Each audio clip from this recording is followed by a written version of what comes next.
I'm going Okay, to... so let's dive straight into it. I'm going to... That's great. So, these are the resources that I found on Practice's website.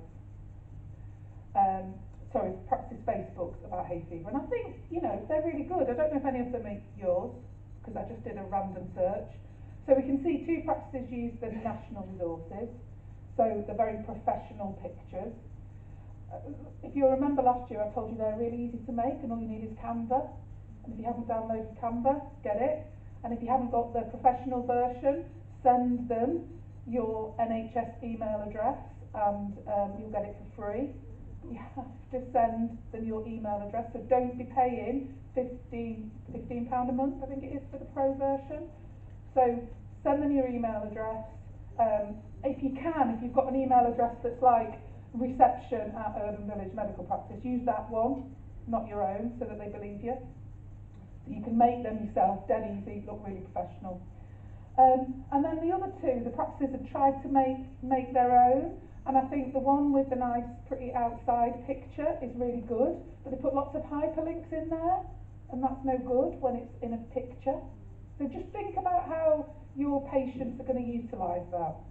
And then, this is I think where Oscar's going to make the video work, perhaps. That first one? Yeah. I don't know why this keeps stopping. Break down this video into allergic rhinitis and hay fever symptoms and what you need to do that's going to help them. So tip number one. So this is a pharmacist, he's called Abraham the Pharmacist, and he does regular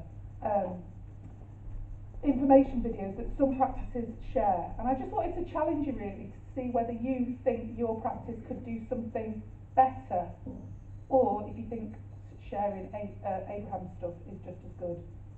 If it's not going to work, it doesn't matter, we can send the link out. No?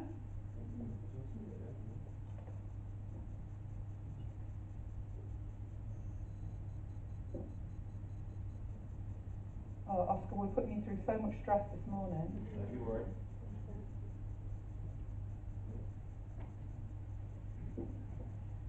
I hope it's worth it once we get him on. Itchy and red eye. You need to try a cold compress for immediate relief. And it's super easy to do. Get yourself a clean towel, rinse it under some cold water, wring it out, lie down, pour it over your eyes and relax. You can also put some Vaseline underneath the eyes. It's going to catch the pollen and that's also going to help with these symptoms. And lastly, you could try some sodium chromoglycate eye drops, but you need to speak to your pharmacist to make sure it's safe and suitable to use it. But this can also be very helpful for symptomatic relief. I'm moving straight on to tip number two. For a runny and stuffy nose, you're going to try a saline nasal rinse. I am forever recommending it to my patients. It's super easy to do. Everyone can do it at home. Everyone's got the ingredients. Best of all, here's what it does. It reduces the inflammation in the area. It gets rid of the phlegm, the mucus in the area, the debris, the allergens, and it reduces the inflammation. Here's how you do it. 1 teaspoon of salt, 1 cup, add salt, boil kettle, add hot water to your salt, mix, and your saline solution is now ready. So next up, you're going to stand over a sink because this bit is messy, wash your hands, get your saline solution, pour a little in your hand, then you're going to close them in your nostrils like so, and sniff up the solution. Sniff up the solution and let it run out. Repeat 3 times in both nostrils. You can do it as often as you want. Yeah, I won't show the whole thing, because it gets a bit, I advise you to try and do it. Gets a bit snotty. But you know what?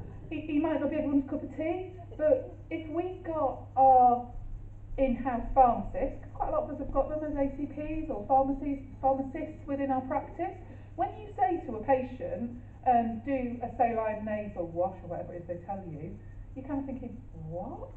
How do I do that?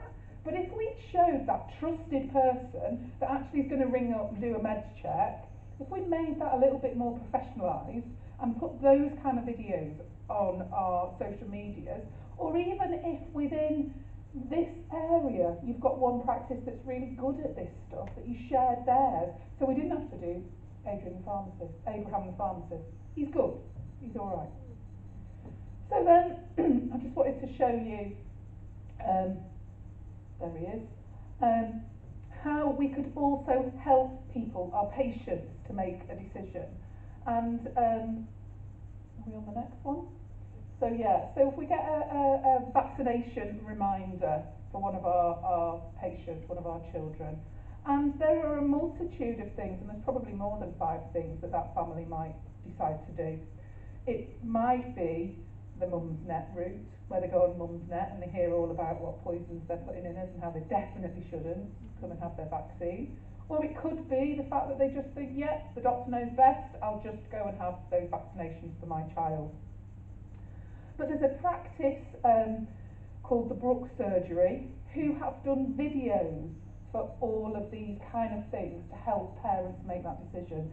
Could we try and have the next video, Oscar? Thanks.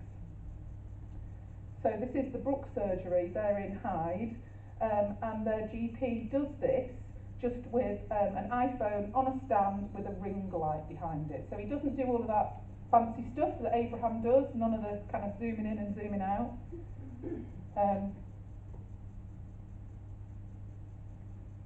So a normal GP, normal practice.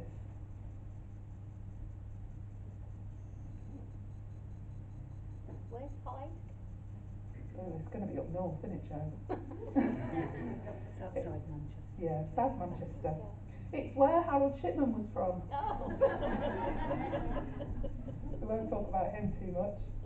I'll tell you what, shall we leave people to go and find this link and then I don't put you under stress? You nearly there? Nearly there. Yeah, I literally only need to listen to a couple of minutes of him just so that you get the idea and that it's really not hard.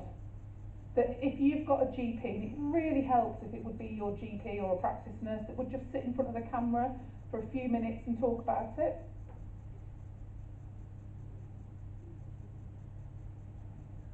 Oscar, I'm going to move on. Oh, you're in. Here he is. From Book Surgery. Thank you for tuning in to today's live video, which is on are vaccines safe for my children? This is a topic quite a few of our patients were asking some questions about over the last few weeks. And then there are quite a few topical matters around this recently over the last few years. So we thought it would be a useful video to go over today. So we'll talk about vaccines. So first of all, let's give you an overview of vaccines. So vaccines are the most effective way to prevent infections. For infection diseases like measles, flu, meningitis, shingles, and many more. And in today's video, we're going to explain why vaccines are important, what's inside the vaccine, how vaccines work, and why they are safe. So let's start off with the first point. Why are vaccines important? So vaccine is the most important thing we can do to protect ourselves and our children from becoming ill. So he does talk about lots of different subjects, and I'm sure he's not the only GP that does that kind of thing. But what I thought about this, if I can persuade one of my new partners to do it, is that I would send this out on an accurate message to all of my patients with a link to it and say, listen to your GP about why vaccines are safe. Really make it personalised. Now, I'm not saying I'll be able to persuade one of my new partners. I've been there 5 months. I'm just going to have my 6-month review, so I'm hoping I've still got a job. But that, you know, that's what I think we could do to just go a little bit further than just doing Facebook.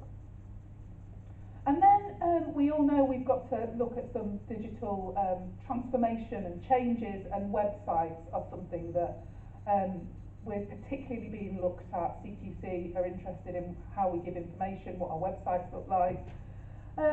I've just one that I like, and this is a practice called Horton Thornley. I've not looked at any of yours locally, but this has got a really good self-care section. And I thought that as well might be a good place for us to have accurate messages sending back to our website. We don't want them going to Mumsnet, do we? Does anybody really like Mumsnet? No. Yeah, no. So we want them to go to the places that we're sending them to. The bit that I really thought was good on this one is this page. And it talks about the cost of a prescription compared to what you can buy stuff for over the counter. So it says paracetamol tablets, 50 pence. How many times have your receptionist wanted to say to somebody, just go to the pound shop, just go to the cheap shop and get some paracetamol? So we can refer people back to our own website and our own information. The only problem with this that I see is that someone's going to have to be in charge when the prices go up at your local, you know, Lloyd's pharmacy. So if I was doing this, I'd do a range of prices, I think, rather than just the price. But again, just giving people that much information and the right place to go for it. So I'm also a great advocate of using national news to educate patients. And one of the most successful posts we've done since I've been at my new practice was about Tina Turner, really sad when she passed away, but even more so because it was to do with her very high blood pressure. And we have a huddle every morning. I'm sure lots of you have a huddle, and one of our doctors talked to the staff about the problems with high blood pressure and what you know, why that happened, and that gave that education piece. So we talked about that in our post. So talking about our clinicians and what they're doing and what they advise means that you might get a few more people coming to your blood pressure dropping clinics or directing them to the pharmacy who's doing some of that blood pressure work. So think about what is on the news this morning that might impact somebody phoning you today. And then really thinking about well-being, and I wanted to just remind you that there is the Active Practice Charter. I'm sure lots of you have signed up for that. But this is a GP who's the RCGP Active Practice Lead. If any of you ever get a lunchtime off, he goes on that Steph's Packed Lunch and talks about being active as well. But that's one of the patients that he encouraged to start doing some more exercise with him, with a group from his practice, and now is running half marathons. So it's getting us out there into the community and sharing it and sharing how good that is. We've just started doing walk, talk, walks at the practice. That's another national scheme. It's actually called Walk, Run. No, it's not. It's called Run, Talk, Run. But we're not fit enough yet to do the run bit. So we're doing a walk version. Walk for 20 minutes, come back together, talk about a particular subject, then walk again. We've done some really successful ones about menopause, HRT, perimenopause, all those kind of women's health things. We've got a men's health one happening this Tuesday coming. And that just means not only are the patients getting an hour with a clinician, but the clinician is getting out and having a walk at lunchtime. And for me, that's really important because they're going to just sit at their desk just like we do. So it got some of the practice team out as well. So I think that's really important. So we try and encourage people to be more active. We put a post on to encourage people and to congratulate people who are doing the Great North Run, and then linked in some of our local run groups and the Couch to 5K app. So always making things relevant. So something that's in the news on that day, add it to your socials if you can. We also put a bit of a shout out to local organisations that were looking for space. We have quite a big waiting room. We've got run out of space for consulting rooms. We have quite a big waiting room. So we invited local organisations if they wanted to use that to come in, and we made it a bit more of a social space. And this group is ace. It's so good. They give everybody a hoop, an embroidery hoop, and each day you're supposed to embroider a picture of the thing that will remind you of that day. It has been amazing for our patients with low-level mental health problems. So they are coming into the practice, but they're not seeing the GPs. They're seeing other people in a similar situation, and they're getting that peer support. So think about kind of opening up your space if you've got it. I know we haven't got consulting rooms, but you might have other bits of space that you could use.